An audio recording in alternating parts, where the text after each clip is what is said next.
From CPRE and the CPRE Knowledge Hub, this is Research Minutes, a weekly look at new and important research in education.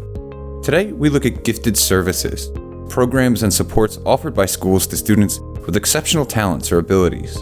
A new study, however, finds that those services are more likely to be directed to students from wealthier, more advantaged families. The kids from the highest SES families, so the kids in that top 20%, they were somewhere between 6 and 7 times as likely to receive gifted services as kids in the bottom 20%. We welcome Vanderbilt University's Jason Grissom, co-author of one of the first national studies examining the relationship between socioeconomic status and gifted services. Grissom joins us on Research Minutes to discuss his team's findings. So even when we're looking at kids that are in the same school, that have the same achievement scores, those kids that are in the top 20% of SES are still about twice as likely to receive gifted services. And that finding I think is really troubling. And some important implications for gifted services policy, practice, and future research.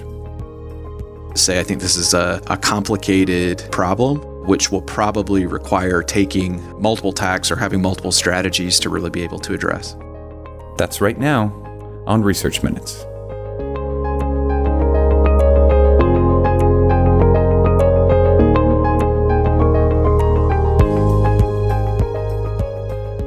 Hello and welcome to Research Minutes. I'm Keith Heumiller, Managing Editor of the CPRE Knowledge Hub.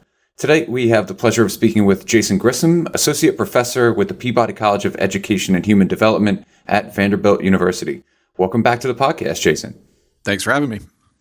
So today, we're discussing your new study co-authored with the University of Florida's Chris Redding and Vanderbilt's Joshua Bleiberg, titled Money Over Merit: Socioeconomic Gaps in Receipt of Gifted Services. It was published this fall in Harvard Educational Review, and it takes a new look at how we identify students as gifted, particularly in relation to their socioeconomic status, or SES. To start, could you give us a little bit of a context? What are gifted services as they apply in today's educational climate, and what did we know about them prior to this study? Great question. So gifted programs provide services to students with exceptional aptitudes or talents. So lots of local school districts have gifted programs or provide gifted services of some kind. But what kinds of services are provided to those students really varies, often from district to district. So in some places, there are special schools.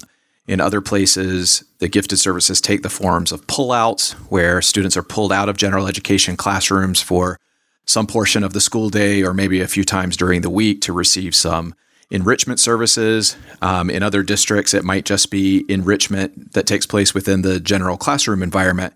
But the general idea is that students with exceptional aptitudes or exceptional talents need specialized services to help them realize the potential that they have.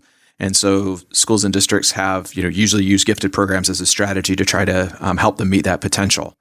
So there's a lot of research. There's a whole field of gifted education that studies the provision of gifted services and how students benefit from those services and so forth. My particular work in the area of gifted programs looks at who gets into gifted programs and issues around student selection and assignment. So what was it that led you to pursue this particular line of research? Were there specific questions you were looking to answer, or a particular reason you felt this was an issue worthy of investigation? So I've been interested in disproportionalities in gifted service receipt for a long time. I've written several studies that were about inequitable provision of gifted services with respect to student characteristics, although all of my prior work and a lot of the prior work on this topic is focused on race and ethnicity. So Chris Redding and I authored a study in 2016 that really dug into this question of racial and ethnic disproportionality in gifted services and showed that there were big differences in the likelihood that white and Asian students on the one hand and Black and Latinx students on the other hand were assigned to gifted services. And we investigated the factors that drove those racial and ethnic differences. And one of the factors that sort of emerged from that study as being important was the socioeconomic status of the family that students from different racial groups come from. And so in this most recent study is almost like a follow-up to the earlier study where we had noticed that family socioeconomic status seemed to be relevant. And that's not really that surprising. There's lots of other research done by other folks that suggests that high-income kids are more likely to find themselves in gifted programs. But we wanted to do the same kind of analysis that we had done for race and ethnicity to really dig into this question of what those socioeconomic status disproportionalities look like, and could we say something about where they come from? As you mentioned in this paper, your study is one of the first of its kind to take a look at SES gaps in gifted services on a national scale. Could you give us an overview of the scope of your research and how you attempted to answer those questions? So the data set that we use here is called the Early Childhood Longitudinal Study, or the ECLS, or some people call it the ECHLS data. It's a data set that is collected by the federal government that tracks a large cohort of students from kindergarten through elementary school. They've actually run multiple cohorts of this study. So in our study, we draw on the cohort that began kindergarten in the 1998-99 school year for the majority of our analysis. There was a later cohort that started in 2011. When we were doing our analysis, we only had data up through third grade for that second cohort, but we did replicate our analysis at least through third grade with the data from the second cohort as well. So what's really valuable about the ECLS data is, they're tracking this cohort as it moves through elementary school, and it's collecting a lot of information about those students at each wave. In particular, they're measuring the socioeconomic status of the students and the families that are in the study. And the way that they do that is they collect information about family income, parental education, the occupational prestige of the parents, and they use that to create an index measure of SES. The other thing that's really valuable about the ECLS data is that at each one of the survey, the data collection waves, the researchers tested the kids. So they gave them a test in math and reading. It was a low-stakes test. It wasn't a test that the school saw, but it did give us a measure of the kids' achievement in those two subjects at each of the data collection points. That's really important because obviously gifted services are going to be aimed at kids that are very high aptitude, and their achievement levels in math and reading, I think, are going to be a pretty good proxy for their aptitude level. And so we've got these data. They're nationally representative. It's a large sample and drawn from all over the United States. And what we're able to do is in each wave, we can see if the student is receiving gifted services or not. And we can essentially predict the likelihood that a student is receiving gifted services as a function of other factors. So other background factors like SES, but also race, ethnicity, gender, age at time of kindergarten entry, and so forth. And then we can see characteristics of the classrooms that they're in, characteristics of the schools that they attend, so forth. And so account for lots of other factors that may contribute to whether or not a student is receiving gifted services or not. And I'll say one more thing that the data allow us to do, because within each school, the researchers are tracking, they were tracking often many students within the same school as they moved through their elementary years. And so we could even statistically isolate our subjects so that we could make comparisons among high SES and low SES students within the same school. And so the data set are really powerful for trying to really get at multiple different potential reasons or factors that might lead a student to be assigned to gifted services or not. That's interesting. So let's turn then to your findings. Could you walk us through what you learned about gifted services and how accessible they may be at different ends of the economic spectrum? So what we started out with was just a descriptive analysis. We just wanted to see who was receiving gifted services and who wasn't, particularly with respect to family socioeconomic status. And so we can divide families that these kids are coming from roughly into fifths. So we can look at the kids that are in the bottom 20% of socioeconomic status, and then we can look at the next 20%, the next 20%, all the way up to the students that are in the top 20% of socioeconomic status. And the big sort of top-line finding from that descriptive analysis is that just looking at the raw numbers, the likelihood that a kid receives gifted services is really clearly a function of their socioeconomic status of their families. And in particular, the kids from the highest SES families, so the kids in that top 20%, they were somewhere between 6 and 7 times as likely to receive gifted services as kids in the bottom 20%. So a big descriptive difference in the likelihood that a child is receiving services is correlated with things like family income and parental education. So on the one hand, those numbers are really large. Those differences are really large. But clearly there's lots going on that makes it maybe not so surprising that high-income kids are more likely to find themselves in gifted services. And so in particular, we wanted to look at the role of what kinds of schools those kids went to and also what their achievement levels were. And the school sorting matters because some schools might have very robust gifted program offerings. And if a school that has a gifted program, you might expect kids are more likely to go into gifted services where there's a robust gifted program, and maybe high-income parents are more likely to buy houses in elementary enrollment zones where those programs exist. So that could be one factor, and we wanted to look at that. It could also be the case that kids who are high income, they've got more opportunities, they are coming from the kinds of families that maybe produce environments that create more opportunities to learn. And so, sure, their achievement levels are higher as a result. And so maybe that's what's driving this SES gradient. So we wanted to look at that as well. And so we can model the gifted service provision as a function of all of these other characteristics. But in particular, we can make comparisons between kids that are the same, that are in the same school, as I said before, and that also have the same achievement scores. And so the second big finding from our study is that even when we do all of that statistical equating, so even when we're looking at kids that are in the same school, that have the same achievement scores, and are similar on these other kinds of observable background characteristics that we can measure, those kids that are in the top 20% of SES are still about twice as likely as kids in the bottom 20% to receive gifted services. And that finding I think is really troubling because we're talking about kids with the same ostensible access to gifted programs. I mean, they're in schools that have them or don't, they're in the same school environment. And because they're the same age, they're going to school every day, with the same teachers and so forth, and they have the same achievement levels. And yet the kids that are from high SES families are much more likely to be in those gifted programs than their otherwise similar peers in those same classrooms. I think the logical next question to that would be, why? Did your team come away with any indication as to what could be driving those gaps among students who are otherwise relatively similar? So we looked really hard for answers to that particular question. So the ECLS data are really rich data that collect, they're collecting survey information from parents, for example, about their engagement with the school and about their other resources that they have. So how many books they have in the home, how often they read to their children, those kinds of things. And certainly those things are correlated with family SES. High SES families are more engaged with school and so forth.